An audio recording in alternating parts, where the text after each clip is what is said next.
Just bless. 60 seconds. Jared, take one. Mark. If you won the lottery, what would be your first thing that you do with money? You know, like as a kid, I thought it would probably be like, man, buy this really expensive sports car and all that now. But I feel like as I grow up as an adult, I'm like, maybe invest into like a Roth IRA or something, you know? But like, what's the most controversial opinion you hold about something mundane? McDonald's fries are better than Chick-fil-A fries in every category. You know, whether you have them with sauce or not, McDonald's is just better. Their fries are better. What's the word bless mean to you?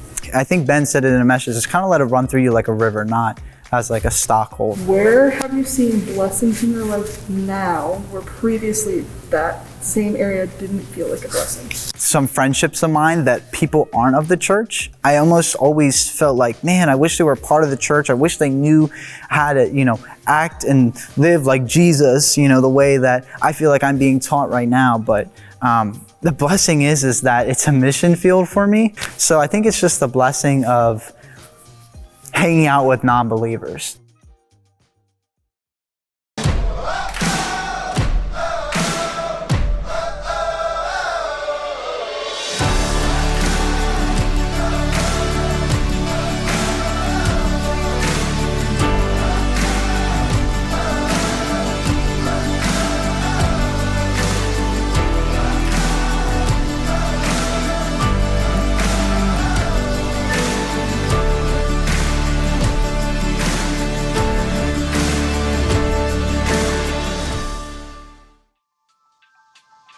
I always love reading stories in the news that highlight people going out of their way to help someone who they don't know. There's something so special about someone willing to give up their time simply because they can. You know, a couple months ago, I was wrestling with some deep questions about my faith and what was next for me in my life. I was struggling with the idea of God and if He was listening to me and trying to figure out what my next steps were to pursue my call to ministry. Plus, it felt like a lot of my friends were leaving me behind as I moved into this new phase of life. I had these feelings of being alone and anxious, afraid and worried, and the weight of these feelings just crushed me. And in light of this, I sent a text to a small group leader of mine, Kevin, who I knew was very busy at the time, but I thought I'd at least ask to see if he could answer a question for me. Instead of just simply texting me back, Kevin made the time, literally the next day, to have a 2-hour conversation with me in person and help me walk through these tough questions. Because my small group leader decided to make time for me, I was able to navigate through this rough season. I was able to see that I wasn't alone and that I had a support system around me to help me weather the storms of life. And that was all because Kevin chose to serve me. Serving others is one of those topics at church you hear and you just start tuning out.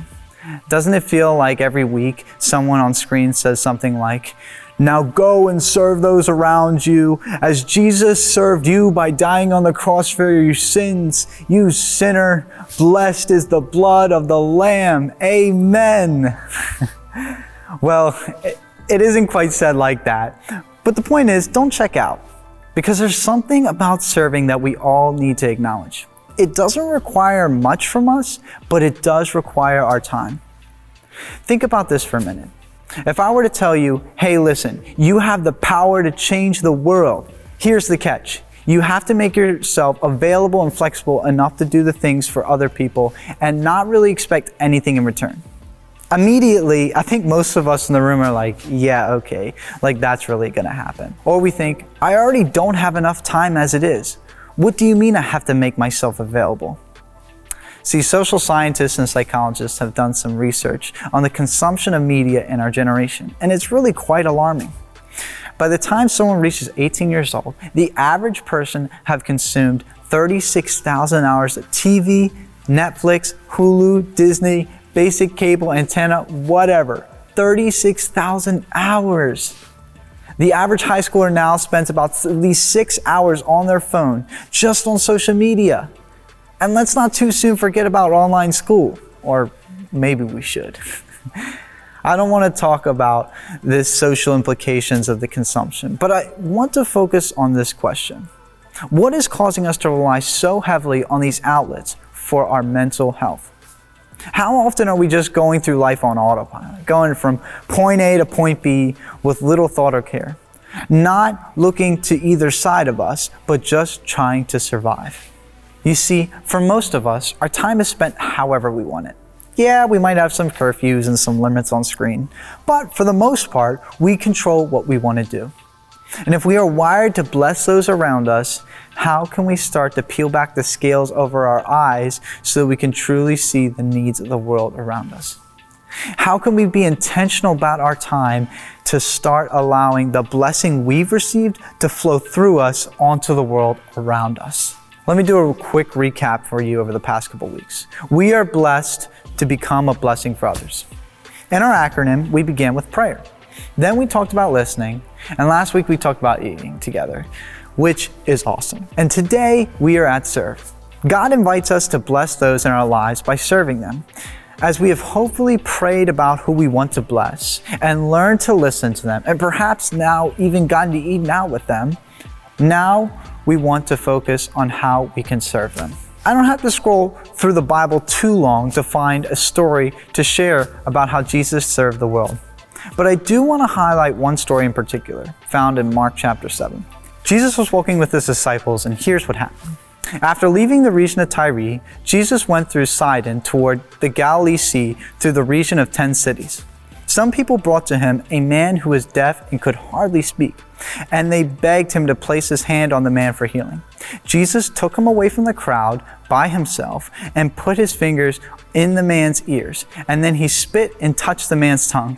Looking deep into the heavens, sighed, "Apheta," which means open up.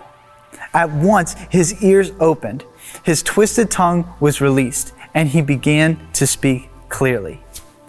Jesus gave the people strict orders not to tell anyone, but the more he tried to silence them, the more eagerly they shared the news. People were overcome with wonder, saying, "He does everything well. He even makes the deaf hear and gives speech to those who can't speak."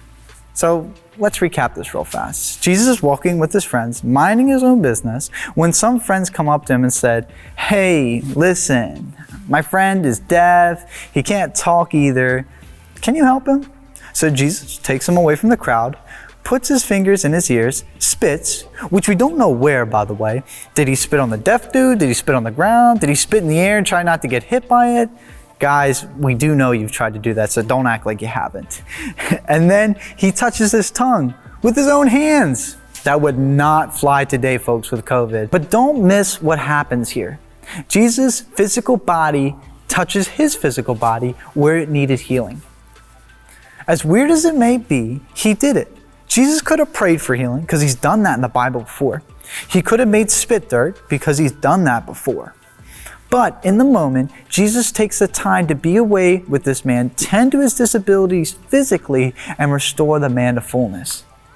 See, Jesus is not calling you to plug your friend's ears. Don't take that away today. But he is calling you to get up and not be afraid to get your hands dirty. Jesus himself says in Mark 10 that he has come not to be served, but to serve and give his life as a ransom for many. See, this story is so great because we find Jesus exercising 3 very important principles about serving that I want you to walk away with today. Number 1, Jesus served in close proximity to others. See, Jesus served those in front of him, beside him, and all around him. The man was brought to Jesus, so Jesus served him. Is there anybody in our lives who we know needs some service right now? An extra dose of love and appreciation? Well, the good news is this is quite frankly something you can do after group tonight, because I'm sure each of us has some chores that need to be done. And this is an opportunity to serve them. Do a little more, go a little further. Remember, blessing requires serving others. Number 2 is Jesus made serving personal. Jesus took a man aside and served him. When we think of folks in our lives, are there any ways that you can help them out physically? Well, if there is, show up and do it. Ask your parents for help getting there, because I'm sure at this point they are ready for you to get out of the house. But more importantly, because they want to see you change the world around you. Make it personal with someone else when you give your time to them, just like Kevin did for me. And lastly, Jesus made it powerful. While you may not have the opportunity to heal someone's eyesight today, you can do some other things. We can mow a yard for someone who we know just had a surgery.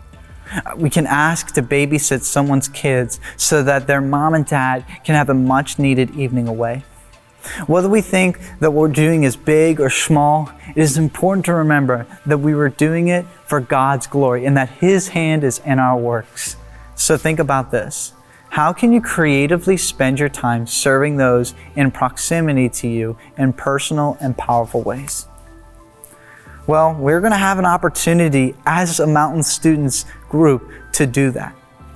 And we want to challenge each of you to attend. Whether you're in person, at a campus, or viewing online, Mountain Students will participate in Second Saturday Serve on June 12th.